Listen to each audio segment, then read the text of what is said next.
মই আপোনালোকক মাতি আছো ৰ'ব এইটো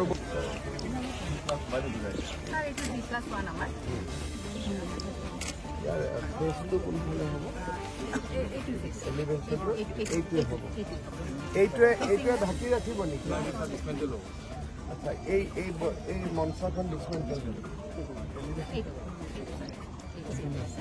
ইয়াতে কম্পিউটাৰ লেব আৰু স্মাৰ্ট ক্লাছৰুম আছে বাকী লেবৰেটৰীবিলাক নাই আমাৰ ইয়াতে বাকী আপোনাৰ অফিচ প্ৰিন্সিপাল ৰুম যিখিনি নৰ্মেল লাইব্ৰেৰী কিমান টোটেল ৰুম কিমান ওলাব ক্লাছৰুম ক্লাছ 30 বাকী boys common room toilet girls common room toilet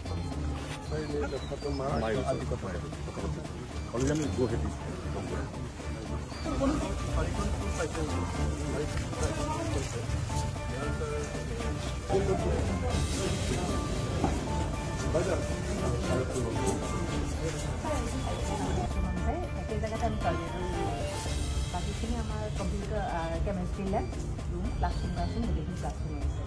second ফ্ল'ৰত আমি গোটেইখিনি নিব লগা নহ'ল অকল এন্থ্ৰপলজি আৰু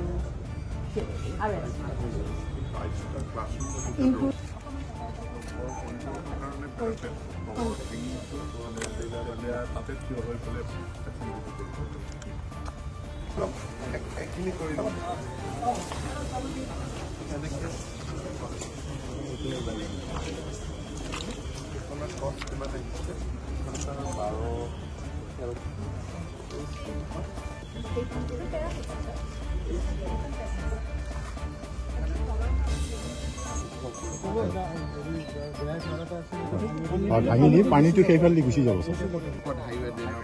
পথাৰত ৰিং ৰোড হওঁতেতো ড্ৰেইন হ'বই ইয়াতে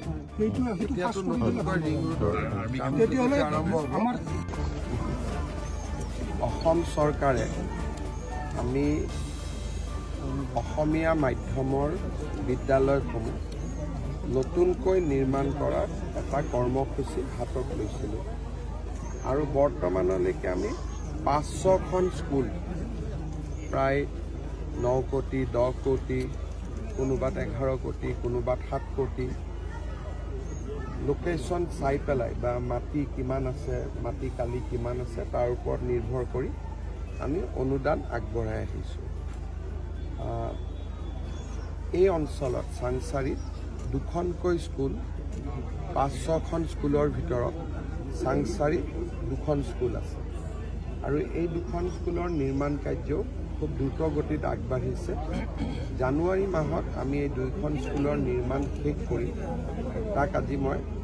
শিক্ষামন্ত্ৰী ৰণোজ পেগুৰ সৈতে মন্ত্ৰী অশোক সিংহালো আছে আমি চাব আহিছিলোঁ আৰু এবাৰ চাই গ'লোঁ যাতে আমি স্কুল 2খন জানুৱাৰী মাহত শেষ কৰিব পাৰোঁ এই কাৰ্যসূচীৰ অধীনত আমি টোটেল 500 স্কুল বনাই আছোঁ আপোনালোকে অনুমান কৰিব পাৰে যে 8 কোটি টকাকৈ যদি 500খন স্কুলত দিয়া হয় তাৰমানে এইটো 4,000 কোটি টকা আৰু ই অসমীয়া মাধ্যমৰ বিদ্যালয়সমূহত ইংৰাজী মাধ্যমৰ বা বিশেষকৈ সেণ্ট মেৰিজ ডন বস্কোৰ দৰে সমান ইনফ্ৰাষ্ট্ৰাকচাৰ দিবৰ বাবে গৈ আছে মই ভাবোঁ যে এই ধৰণৰ সুবিধা পালে আমাৰ বিদ্যায়তনিক পৰিৱেশো বহুখিনি উন্নত হ'ব অলপ ৰাইজে কৈছে অলপ বানপানীৰ পৰিৱেশ হৈছে মই চাব দিছোঁ PWD ভাল নহয়